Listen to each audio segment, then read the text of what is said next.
창세기 12장 1절로 3절 말씀입니다. 여호와께서 아브라함에게 이르시되 너는 너의 고향과 친척과 아버지의 집을 떠나 내가 내게 보여줄 땅으로 가라.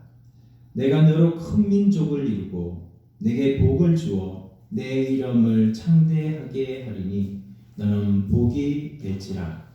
너를 축복하는 자에게는 내가 복을 내리고 너를 저주하는 자에게는 내가 저주하리니 땅의 모든 족속이 너로 말미암아 복을 얻을 것이라 하신지라.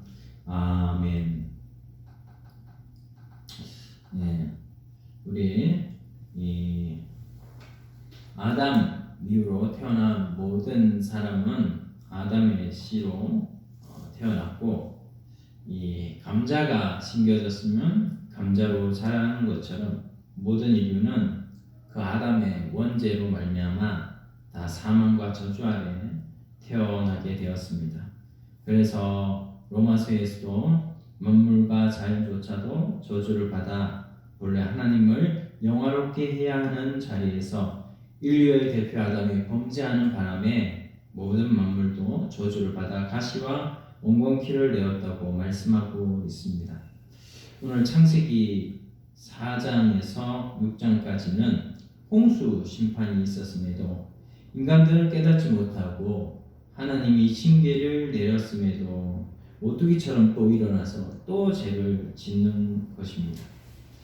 오늘 본문 12장 전 11장까지를 구속사적으로 볼 때 하나님의 목적사가 나타나지 않은 인간의 구속과 구원을 이루는 사건으로 노아의 방주를 통한 인간의 구원 역사를 보여주고 있습니다.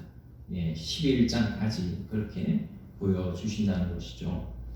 노아의 홍수 심판을 보여주시는 것이죠.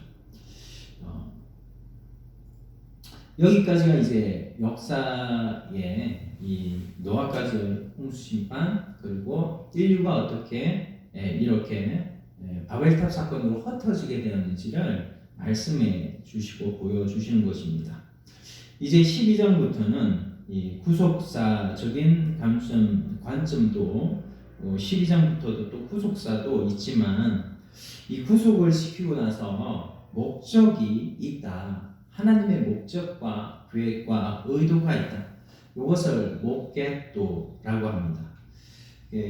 목적사적인 관점으로 볼 때 아브라함을 통한 이스라엘 민족을 구원하여 하나님 나라를 이루기 위한 목적으로 우리가 성경을 보고 해석을 해야 성경을 바르게 보는 것입니다.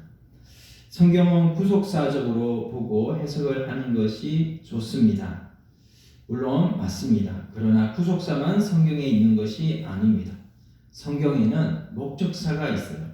목적사는 구속사를 통하여서 하나님이 우리를 구원하여 주셨으면 우리를 통하여 하나님이 이루시고자 하는 이 땅에서 하나님의 목적을 이루시기를 원하셔서 하나님께서는 구약교회도 주셨고 신약교회도 주셨습니다. 그래서 이 교회를 하나님이 이 땅에 세우신 목적이 있고 계획이 있고 의도가 있다고 우리는 믿고 생각하고 성경을 보아야 합니다. 성경에 구속사만 있는 것이 아니라 목적사가 더 많습니다. 하나님이 우리를 구속하신 이유는 우리를 통하여 하나님을 내 아버지로 삼고 나는 그의 자녀가 되어 우리를 그의 나라의 상속자로 삼기 위한 목적으로, 그 하늘나라를 우리가 상속해야 되는데 이 상속자가 되는 것이 실력이 있어야 되지 아무나 상속자 시켜주는 거 아니에요.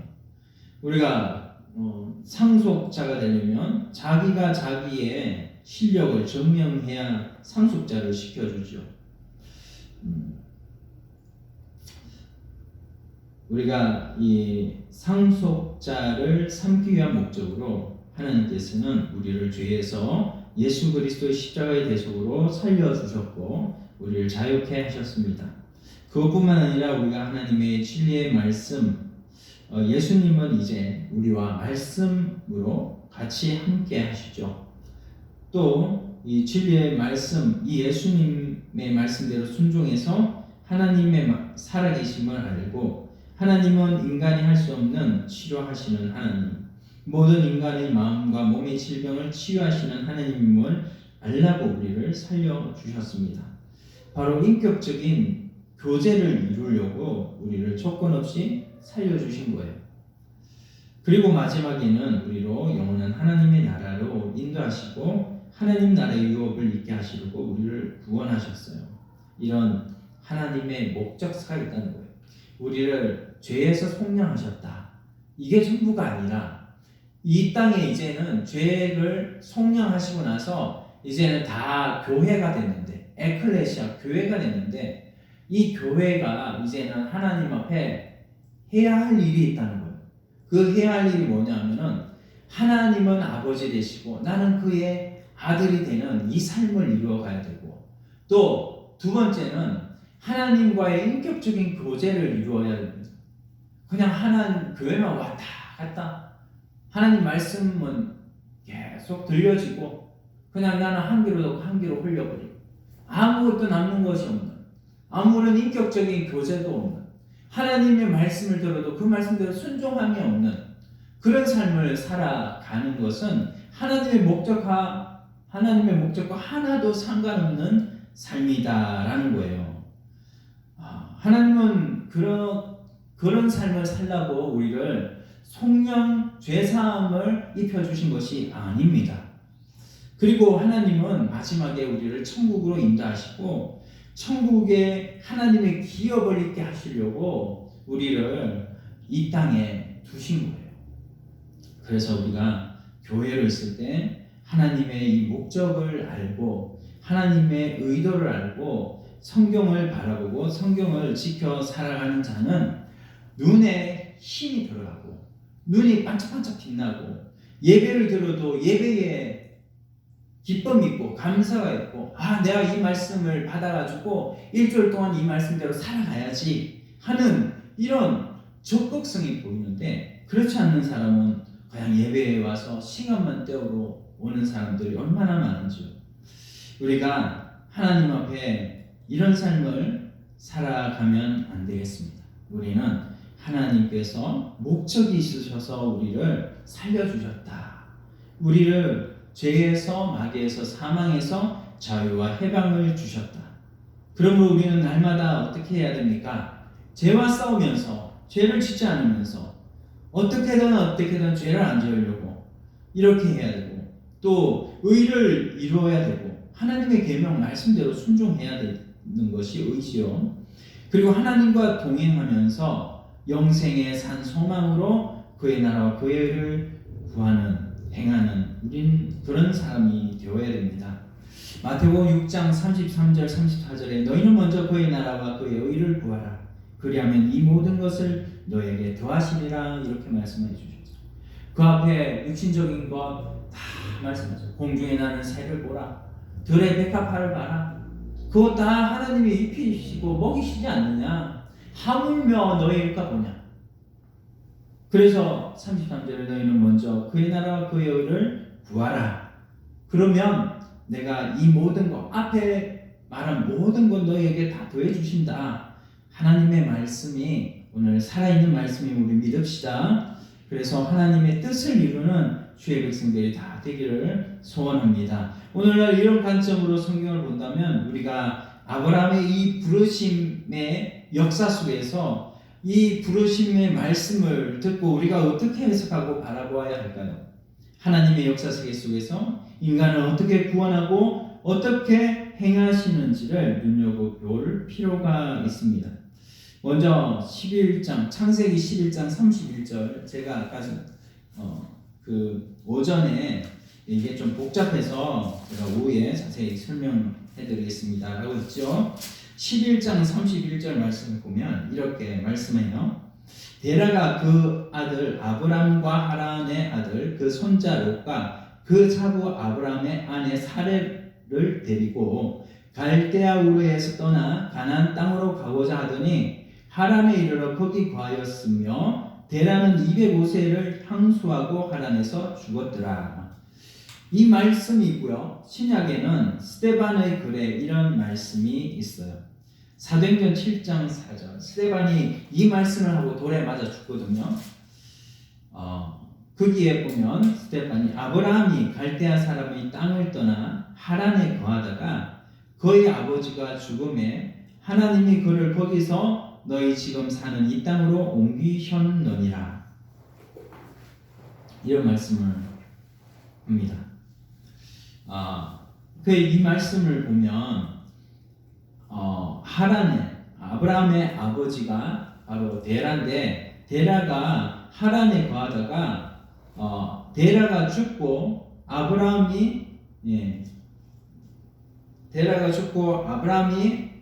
거기서 떠나서 가나안 땅으로 간 걸로 이렇게 말을 하고 있어요. 스데반은. 그러나 데라는요, 아브라함이 하란을 떠난 후에도 60년이나 더 살다가 죽었습니다.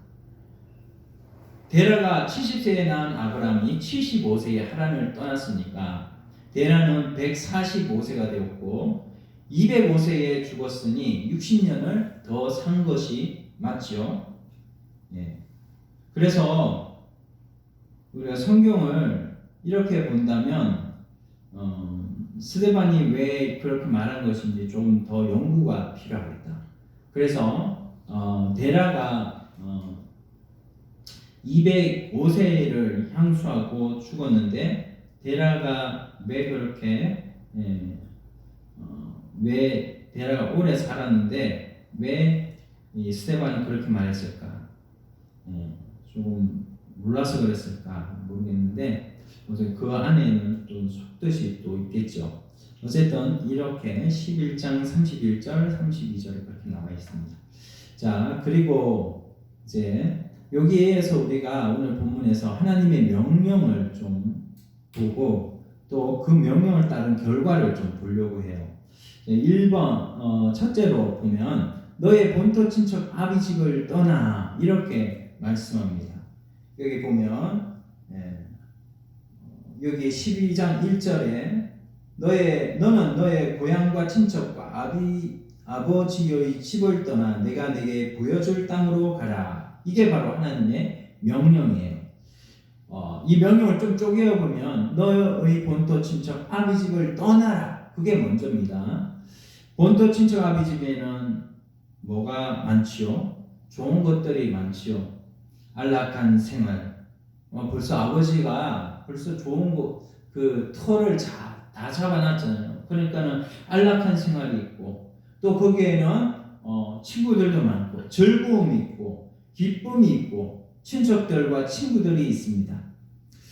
하나님 외에 의지할 것들이 많은 거예요.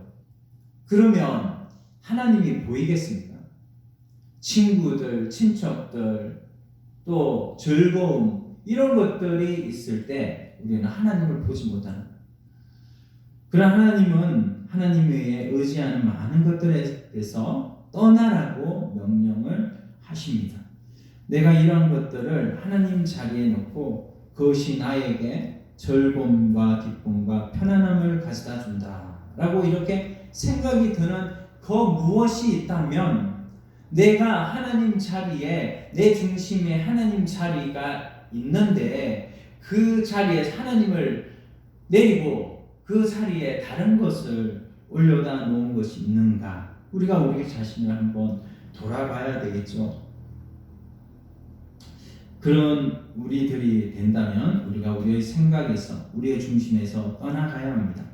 하나님 외에 내가 좋아하는 것들에서 떠나야 합니다. 그래야 하나님이 역사하시지 떠나지 않으면 하나님이 역사하시지가 않습니다. 결국 예수님도 길을 떠났잖아요. 이 예수님이 어릴 때 부모님을 의지를 했다면 부모님 곁에 있었다면 길을 어떻게 떠날 수가 있겠습니까? 부모님의 명령을 순종하는 것이 보통 아이들의 모습이지만 예수님은 어릴 때 없어졌어요. 성전에서 없어졌어요. 그때에 이 성전에서 율법학자들하고 토론을 이렇게 하고 있었는데 그때에 부모님이 너 어디 갔다 오냐 이렇게 물어보니까 내가 내 아버지 집에 있어야 될 줄을 알지 못하나이까? 이렇게 물었습니다. 결국 예수님도 육신의 아버지 집을 떠난 거지요. 그리고 십자가의 길을 가셨습니다. 오늘 우리도 예수님을 따라 십자가를 지고 따라가야 합니다. 제자들도 다 예수님을 따라서 십자가를 짊어지고 예수님을 따라 죽었습니다. 죽지 않은 제자들이 없습니다. 다 예수님을 따라 십자가를 지고 순교의 삶을 살았습니다. 세례요한도 결국에 밤모섬에 유배를 보내기까지 그는 끓는 물에 들어갔다 나왔다는 전설이 있습니다. 그래도 죽지 않으니까 결국은 밤모섬에 유배를 보내가지고 그 밤모섬에서 요한계시록을 기록하게 하셨습니다. 십자가를 지는 것이 하나님의 1호 명령에 순종하는 것이 바로 너의 변토 친척 아비집을 떠나라. 그게. 자, 그리고 우리가 하나님의 명령에서 두 번째로 볼 것은 내가 내게 지시할 땅으로 가라는 것입니다. 일단은 떠나야 그게 1호 명령이죠. 일단 떠나는 것이 먼저요. 그리고 떠나고 나서는 하나님의 지시를 기다려야 됩니다. 하나님의 지시는 계명이죠. 성령께서 지시하시는 것이 우리에게 있을 줄 압니다. 우리 속에 성령이 내주하고 계십니다. 말씀을 읽으면 말씀 속에서 성령께서 깨닫게 하는 바가 있고 성령께서 그 말씀을 우리로 더 깨닫게 하시고 더 그 말씀의 명령을 우리에게 더 부각시켜 주시는 것이 있습니다. 그 성령께서 우리에게 명령을 주시는 거예요. 그 하나님의 다음 명령이 바로 하나님이 주시는 명령이 무엇이든지 그것은 나에게 최고의 명령이 되는 것입니다. 주님의 명령이 최고의 명령이 되기 위해서는 내가 먼저 떠나야 된다. 떠나야 된다.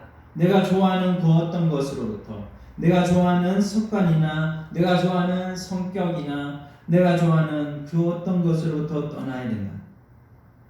그리고 그 다음 2호 명령이 무엇이든지 간에 순종으로 가기가 쉬운 것이 됩니다. 일단 떠나면 홀가분하기 때문에 다음 명령을 순종할 수가 있는 거예요. 1호 명령에 순종이 되면 다음 2호 명령은 무엇이든지 간에 순종으로 가기가 쉬운 것입니다. 군대에서 아무리 좋은 군인과 무기가 있어도 훈련이 되어 있지 않으면 연습이 되어 있지 않으면 나중에는 아무것도 할 수 없는 것처럼 우리도 주님의 명령에 자꾸 순종하는 연습을 해야 다음 명령에 또 순종할 수가 있는 것입니다. 어린아이가 단계를 밟아서 다음 단계로 1학년이면 2학년, 3학년 이렇게 다음 단계로 나아가는 것이지 월반을 하게 되면 그만큼 힘이 드는 거예요. 우리가 다음으로 단계로 나아가는 것처럼 우리도 지극히 작은 것이라고 할지라도 그 하나님의 명령에 순종한 자가 다음 순종으로 나아갈 수 있는 것이지 결코 1단계에서 바로 4단계를 가는 그런 순종은 없다. 그러므로 우리가 하나님의 명령에 조그만 명령이라도 순종하는 연습을 하면 좋겠습니다. 결국 우리가 떠나면 순종하게 되고 1호에 순종하게 되면 다음 2호 명령을 하나님이 주시고 거기에 또한 우리는 순종하게 됩니다. 이 명령은 신앙 여정에서 내게 주시는 하나님의 명령이 나에게 주신 현실에서 하나님의 명령에 우리가 자꾸만 이렇게 하나하나씩 순종하게 되면 그 사람의 마지막은 어떻게 될까요? 그 사람의 마지막이 상상이나 되겠습니까?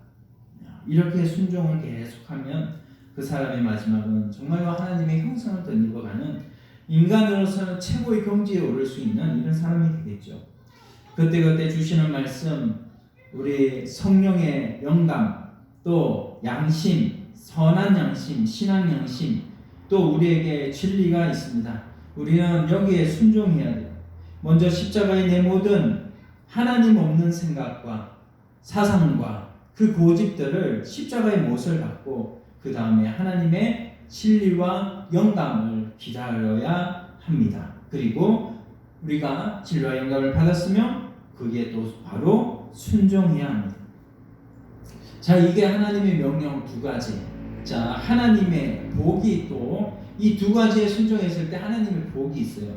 그 하나님의 복은 첫 번째는 내가 복을 주어. 2절에 보면 내가 너로 큰 민족을 이루고 내게 복을 주어 내 이름을 창대하게 하리니 너는 복이 될지라. 이렇게 말씀하십니다.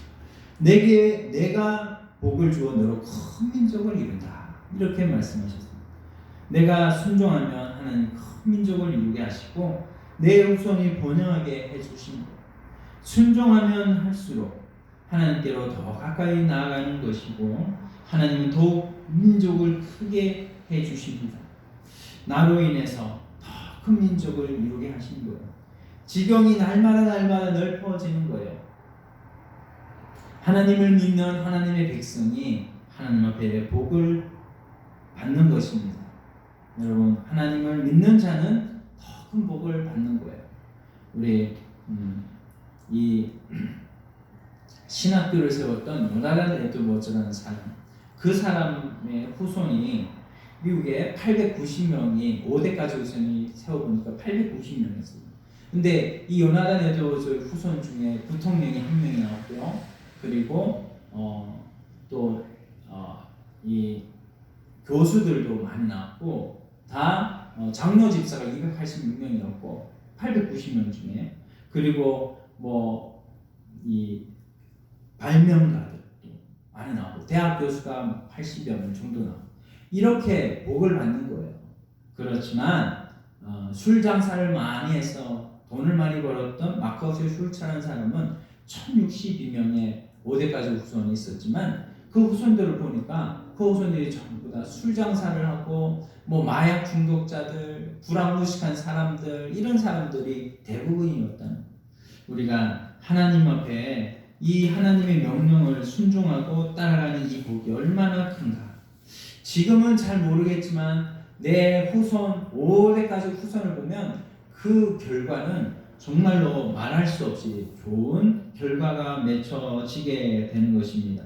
하나님은 이렇게 큰 민족을 이루는 하나님이세요. 이 아브라함의 후손이요. 아브라함이 살아있을 때 이삭밖에 없었어요. 그러나 그 이삭이 야곱을 낳고 이삭이 야곱, 그 다음에 그 야곱이 또 12아들, 이렇게 돼서 그 12아들이 애굽으로 이주를 해가지고 이 나중에는 1150만에서 200만이나 되는 이 별과 같은 하늘의 별과 같이 그런 많은 아브라함의 자손들이 생겨났고, 그뿐만이 아니라 오늘날에는 예수 그리스도로 말미암아서 영적인 아브라함 자손들이 얼마나 많습니까? 이런 복을 하나님이 아브라함 때에는 약속으로 주셨어요. 그저 한 명, 이삭 한 명만 바라보게 하고 이렇게 아브라함이 죽었지만 아브라함은 하나님의 약속을 굳건히 믿었습니다. 그러게 하나님이 나중에 엄청난 복으로 주신 것이죠.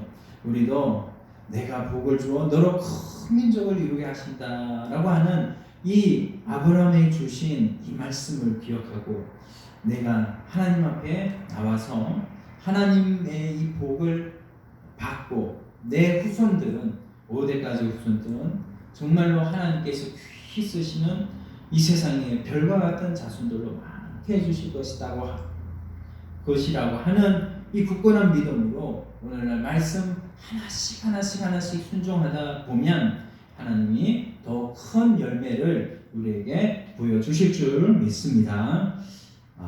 그리고 하나님께서 두 번째로 주시는 복이 바로 내 이름을 창대하게 하리니, 그렇게 말씀했어요. 하나님은 모든 창대의 근원이 되시는 거예요. 내가 순종하여 달라붙으면 하나님의 모든 창대가 내 것이 되는 거예요. 하나님의 모든 큰 것이 내 것이 되는 거예요.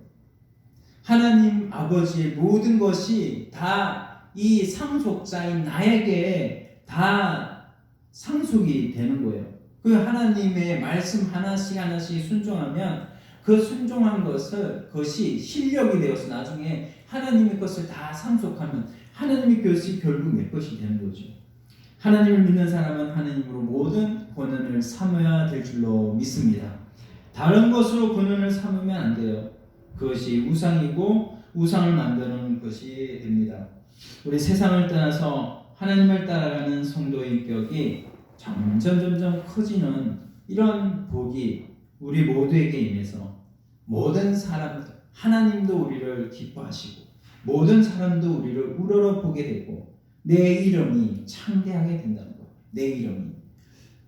우리가 세상의 복도, 육체의 복도 참 중요해요. 그러나 우리가 하나님 앞에 하나님의 사업으로 부해가지고 교회를 몇 개를 세우든지 그 사람은 하나님 나라 이 땅에서는 뭐 사람들의 입에 오르내리고 이 땅에서 오르내리는 거는 이 땅이 존재할 때 그때뿐이지만 정말로 하나님 나라의 큰 일을 감당한 그 사람은 영원히 정말 영원히 사람들 하나님의 백성들의 그 입에 오르내리고 그 이름이 창대하게 되는 이런 복을 하나님 우리에게 주신다고 약속해 주셨습니다.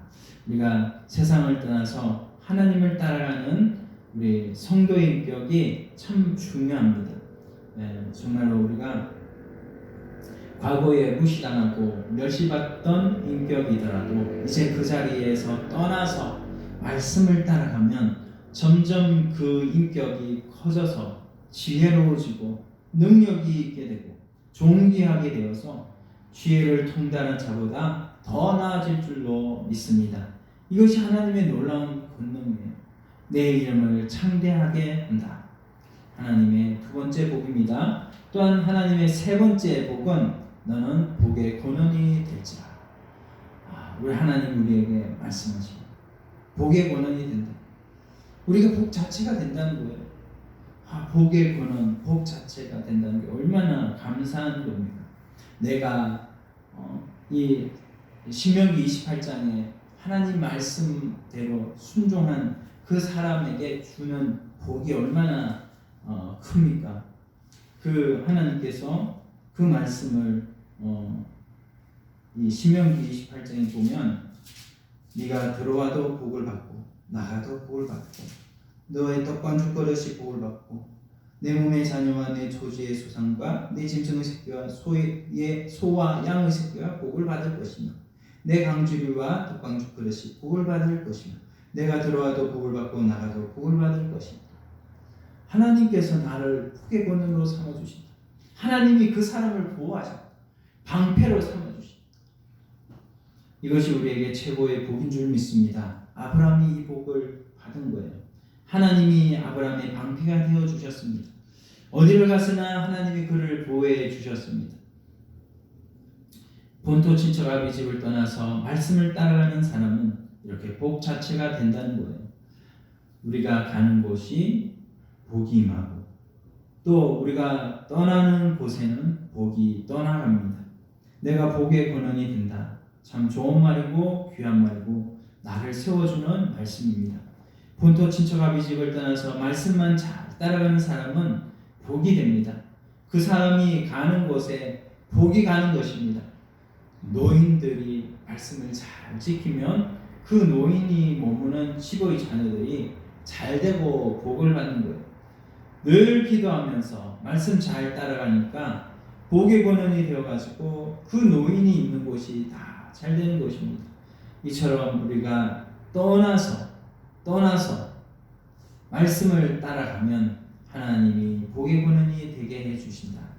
말씀을 따라가는 사람을 통해서 하나님이 그로 역사하시는 겁니다. 말씀을 따라가는 사람을 통해 하나님이 하시는 역사가 있는데 그 사람을 저주하면 저주받을 것이 그 사람으로 인해서 그 저주한 사람이 저주를 받는 거예요. 하나님이 하시는 일을 축복하면 하나님 앞에 복을 받습니다. 하나님이 하시는 대로 따라가는 사람을 축복하면 그것은 하나님을 축복하는 것과 마찬가지이기 때문에 하나님 앞에 복을 받는 것입니다. 그러니 복이 임하게 되어 있습니다. 그러니까 다른 사람이 나를 저주한다. 다른 사람이 나를 대접하지 않는다. 나를 멸시한다.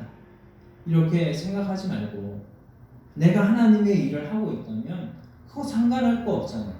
하나님의 일을 내가 하나님 앞에 하는데 그 사람이 복의 권한되어 있는 나를 저주하면 하나님의 일하는 나를 저주하는 그 사람이 나중에 저주가 그에게로 돌아가는 거예요. 하나님의 일을 하고 있는데 누가 무슨 말을 하든 무슨 상관이 있겠습니까? 그가 나를 저주하면 그 저주가 도로 그에게로 돌아가고 그가 나를 축복하면 그 축복이 도로 그에게로 돌아가는 거예요. 이게 하나님이 세우신 복의 법칙입니다.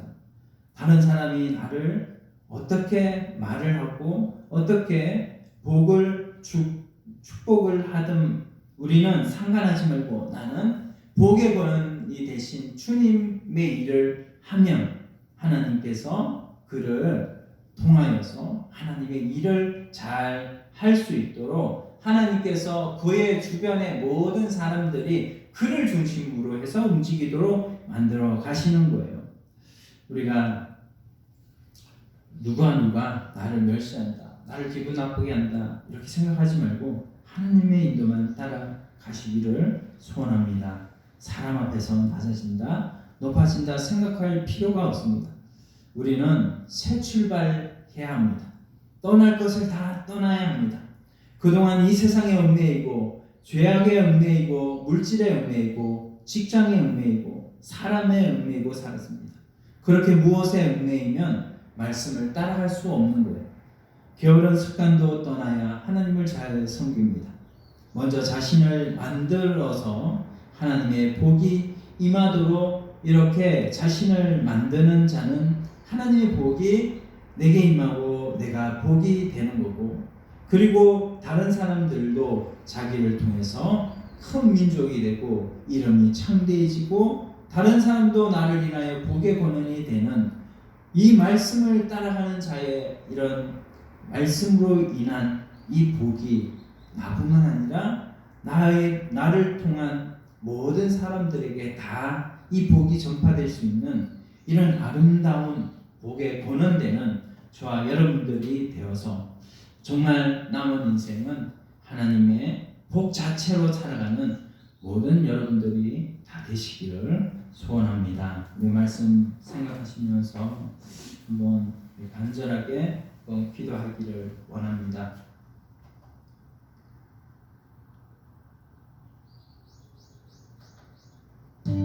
하나님 아버지 감사합니다. 우리 오늘 말씀을 통해서 주셨사오니 하나님 말씀대로 우리들이 살아서 하나님의 나라를 이루는 저희들 되게 하여 주시옵소서. 하나님 아버지 주님의 명령 1호 명령과 2호 명령이 있습니다. 내 본토 친척 아비집을 떠나라, 그리고 내가 내게 지시할 땅으로 가라. 하나님 이 두 명령을 순종하였더니 하나님께서 하나님 너로 큰 민족을 이루고 그리고 내 이름을 창대하게 하고 그리고 우리에게 하나님 복의 권한이 될지라고 축복하셨습니다. 하나님 그 권을 따라가는 저희 모두가 되게 하여 주시옵소서. 찬송 드립니다. 찬송가